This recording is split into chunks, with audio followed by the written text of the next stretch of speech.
dia, boa tarde, boa noite, meus amigos e meus irmãos. A palavra de Deus, a palavra especificamente de nosso Senhor e Salvador Jesus Cristo, é uma palavra eterna. É uma palavra que, uma vez dita, ela se cumpriu, se cumprirá até o final dos tempos. Todas as suas promessas, todas as suas advertências, tudo aquilo que ele ensinou, mas também tudo aquilo que ele fez, tudo aquilo que ele exerceu como soberano, nada disso se desfará. Tudo isso se cumprirá. E tem se cumprido e vai se cumprir, apesar de muitos duvidarem das suas promessas. No Evangelho de Mateus, capítulo 24, versículo 35, Jesus afirma: passará o céu e a terra, porém as minhas palavras não passarão.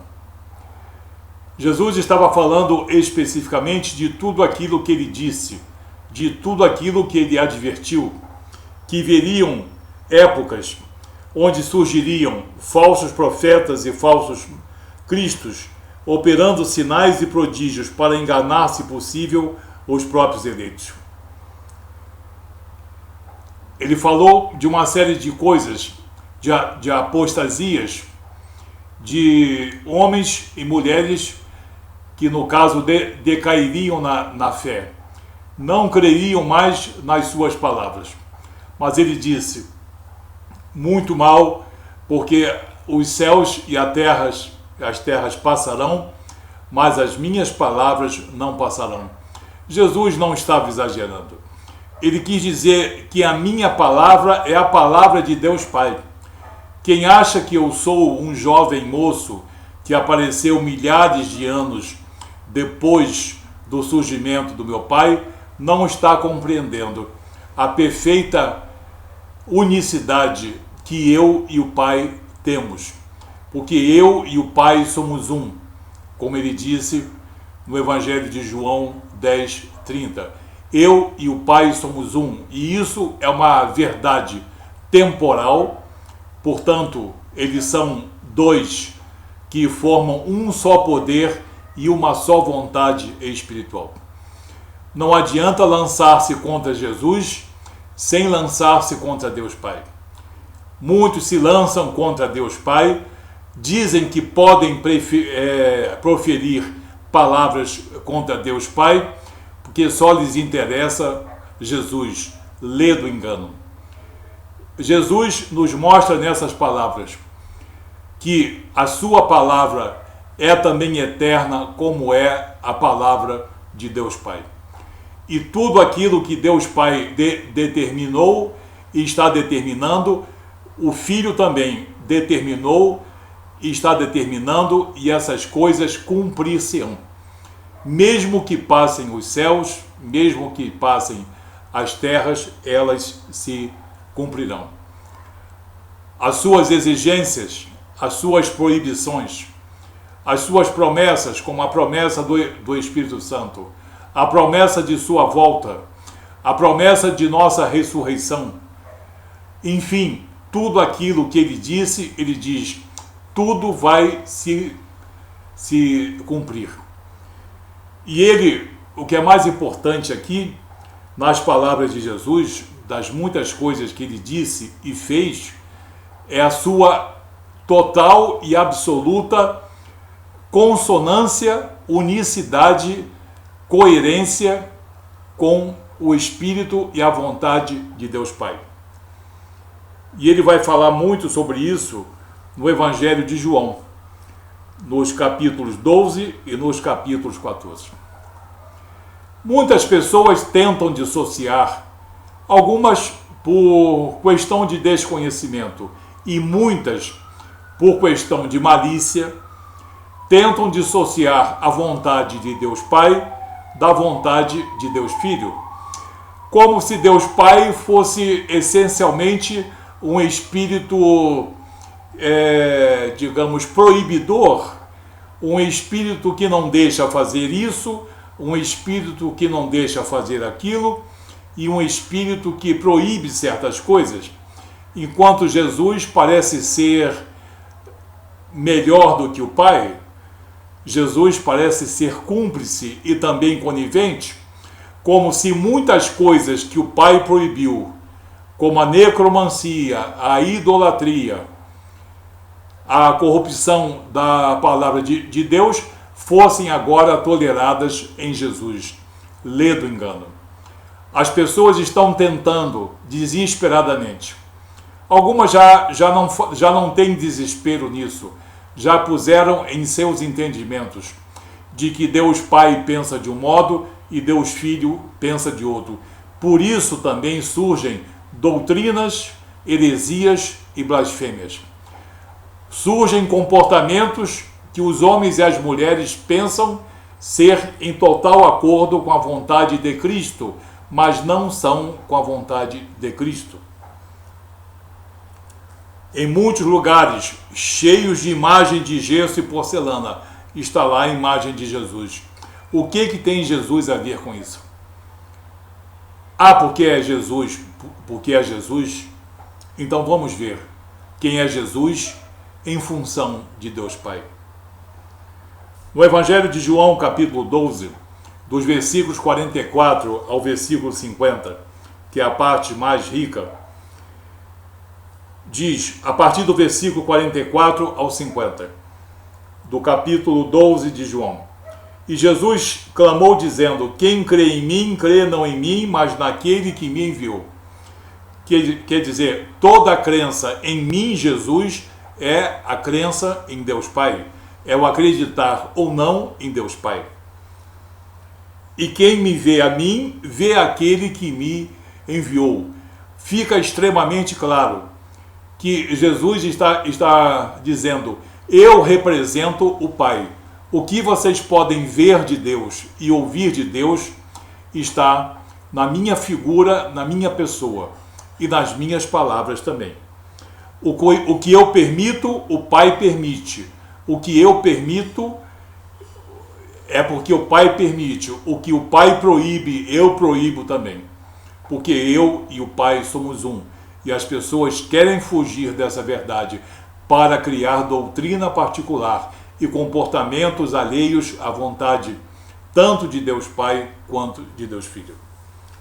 E no versículo 46, Jesus continua: Eu vim como luz para o mundo, a fim de que todo aquele que crê em mim não permaneça nas trevas. Se alguém ouvir as minhas palavras, isso é muito importante, se alguém ouvir as minhas palavras e não as guardar, eu não o julgo, porque eu não vim para julgar o mundo, e sim para salvá-lo. Até parece que Jesus não vai julgar ninguém. O que ele disse estaria em desacordo com o que ele mesmo afirma no Evangelho de João, capítulo 5, versículo 22, e Deus Pai a ninguém julga, mas deu ao Filho todo julgamento. Jesus está dizendo aqui: eu vim principalmente, eu vim como prioridade, resgatar o mundo, salvar o mundo. Mas eu também, oportunamente, sou o juiz. Serei o juiz, porque Deus Pai a ninguém julga, mas deu ao Filho todo julgamento. Quem me rejeita e não recebe as minhas palavras, tem quem o julgue. A própria palavra que eu tenho proferido, essa o julgará no último dia. Você vê o poder das palavras de Jesus. Ele disse que haverá julgamento. Haverá um julgamento numa época X. Que haverá. Nós sabemos disso. E a própria palavra que for aceita, ou a palavra que for rejeitada, ou a palavra que for desdenhada, ou a palavra que for escarnecida, essa julgará um homem, independente das suas obras, dos seus méritos, da sua vaidade ou da prepotência e soberba do seu espírito. Jesus disse, e isso vai se cumprir: a minha palavra vai julgar aquele que pensa que eu sou conivente e cúmplice com muitas coisas que têm sido ditas e feitas em meu nome, mas são coisas contrárias à minha vontade, porque a minha vontade também é a vontade de meu Pai. Porque eu não tenho falado por mim mesmo, mas o Pai que me enviou, esse me tem prescrito o que dizer e o que anunciar. Jesus está dizendo, as palavras que saem da minha boca nada mais são do que a leitura direta de uma prescrição de meu Pai. Portanto, ele está dizendo, as palavras que vocês ouvem de mim, Jesus, queiram ou não queiram, é a palavra de Deus Pai. Repito, o que Deus Pai concorda, o Filho concorda. O que Deus Pai rejeita, Jesus também rejeita. Me mostre um versículo onde Jesus proíbe isso ou proíbe aquilo. As pessoas que se dizem tão sábias e de bom discernimento, quando leem essas palavras que eu estou lendo, entendem que qualquer dessas palavras que estão sendo lidas, elas substituem qualquer dúvida no coração do homem que pretenda separar as vontades de Deus Pai e as vontades de Deus Filho. E já disse, e também repito, é a principal causa de heresias e blasfêmias, ora contra o Filho de Deus, ora contra o próprio Pai. Então Jesus diz, o que eu vos prescrevo é a prescrição de meu Pai. Eu prescrevo o que meu Pai deseja, porque eu e o Pai somos um. A nossa prescrição é única. E se eu prescrevo que isso é proibido, é porque foi prescrito pelo meu Pai. E se eu autorizo isso, é porque foi autorizado por meu Pai. E sei que o meu mandamento é a vida eterna. As coisas, pois, que eu falo, como o Pai me tem dito, assim eu falo. Quer dizer, eu, Jesus, repito, ipsis literi, o que o Pai me diz. E a minha vontade é a vontade do Pai. As minhas recusas são as mesmas recusas por parte de Deus Pai, e as minhas anuências são de acordo com as anuências de Deus Pai. Porque eu e o Pai somos um. Vamos tirar essa ideia de um bom moço dissociado de um senhor antigo e talvez vencido, ledo engano, sonho de muitos forjadores de heresias e blasfêmias. Eles pertencem a uma unidade espiritual, embora sejam duas pessoas. Existe entre Deus Pai e Deus Filho a unicidade espiritual de propósitos. Sempre foi assim, é e sempre será. Isso ajuda muita gente a fugir de fantasias que pensam estar falando muito de Jesus, mas estão, na verdade, omitindo pontos importantes que o próprio Jesus disse. Como essa passagem que está em João 12, do 44 ao 50. No capítulo 14, eu vou ler do 6 ao 11. Jesus também mostra essa coerência, essa coesão, essa unicidade de propósitos e de princípios de Jesus com Deus Pai. Lembra-se do Deus Pai que muita gente tenta desclassificar como Deus do Antigo Testamento, e alguns gostam de dizer o Deus do Velho Testamento, pois o Velho Testamento não está vencido, nem está tão velho quanto as pessoas pensam, não. Em Jesus, tudo se renovou. Inclusive, a vontade de Deus Pai está presente na vontade de Deus Filho, na obra de Deus Filho, em suas palavras e no próprio Espírito Santo que ele prometeu e que ele concede ao povo cristão. João 14, a partir do versículo 6 ao 11. Respondeu-lhe Jesus, eu sou o caminho, a verdade e a vida, e ninguém vem ao Pai senão por mim. Aquela bobagem dita por muita gente, vamos chamar de tolice. Todos os caminhos levam a Deus, errado. É uma forma de tentar negar a soberania de Jesus. Jesus está dizendo, eu, Jesus, sou o caminho, a verdade e a vida, vida espiritual. ninguém chega ao Pai senão pela minha obra redentora, senão pela minha vontade. Se vós me tivesses conhecido, conhecerias também o meu Pai. Desde agora o conheceis e o tendes visto. Tudo que eu vos tenho dito e vos tenho revelado é uma síntese de tudo aquilo que eu posso dizer que meu Pai quer que vocês ouçam e jamais esqueçam.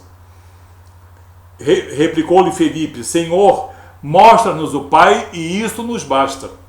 Veja bem, Senhor, mostra-nos o Pai e isto nos basta. Disse-lhe Jesus: Felipe, há tanto tempo estou convosco e não me tens conhecido? Quem me vê a mim, vê o Pai. Como dizes tu, mostra-nos o Pai? Não creis que eu estou no Pai e que o Pai está em mim?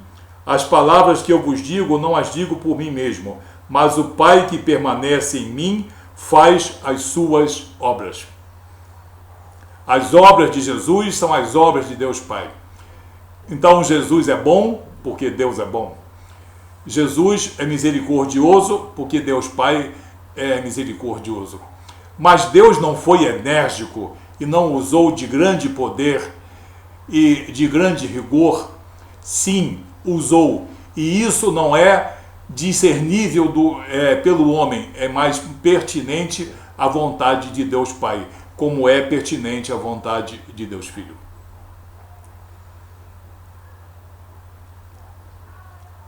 Crede que eu estou no Pai e o Pai está em mim. Crede ao menos por causa das mesmas obras. Jesus disse: vocês acham que eu tenho boas obras? Boas obras tem também o meu Pai. Agora, quando as obras do meu Pai vos deixam incomodados e até mesmo aborrecidos, saibam que essas obras também são minhas. Bendita palavra.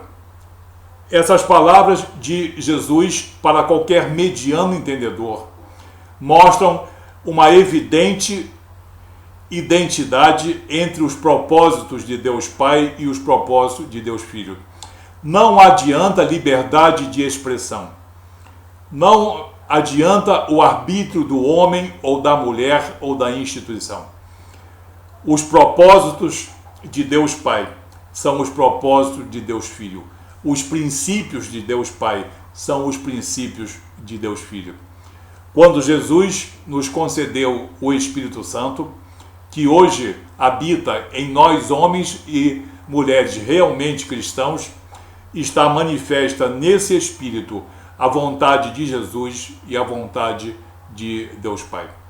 É o Espírito Santo que nos legitimiza perante Jesus, perante Deus Pai, é Ele que julga, no caso, analisa previamente a disposição do nosso coração, as nossas palavras, as nossas atitudes, as nossas obras e os nossos pensamentos. Não crer nessa unicidade espiritual que existe entre essas três pessoas faz com que muitas pessoas tentem desfazer a triunidade santa. E com isso começam as heresias e blasfêmias, todas elas baseadas em um único argumento: eu concebo Deus como eu quero, eu não acredito na triunidade santa, eu não acredito no Espírito Santo. O problema não é de Jesus, nem é da comunidade cristã. É problema de quem lê o Evangelho, tem as palavras de Jesus à sua disposição, finge não entender ou entende e não cumpre. Deus Pai, Deus Filho e Deus Espírito Santo têm os mesmos propósitos. Por mais estranho que possa parecer a muitas pessoas, por mais que alguns detestem essa verdade, a vontade de Deus está expressa em Jesus e no Espírito Santo. É bom que os homens e mulheres fiquem atentos ao que Deus Pai sempre proibiu e o Filho continua a proibir, a repudiar, nele Jesus e no Espírito Santo. E aquela velha história, cadê o versículo que mostra isso? Não existe um versículo para cada vaidade do homem. Existe uma contextualidade bíblica, um entendimento, um discernimento espiritual para as pessoas de boa consciência, para que elas entendam qual é a vontade de Deus Pai e de Deus Filho em nossa vida. Que essa palavra seja útil para todos nós, para que não percamos essa unicidade. Agora, quem pretender desfazer essa unidade, responda pelos seus atos. Não existe o livre-arbítrio, não existe a livre expressão do ser, então cada um use e colha os frutos bons ou os frutos amargos da sua colheita. Que Deus abençoe a todos, em nome de Jesus.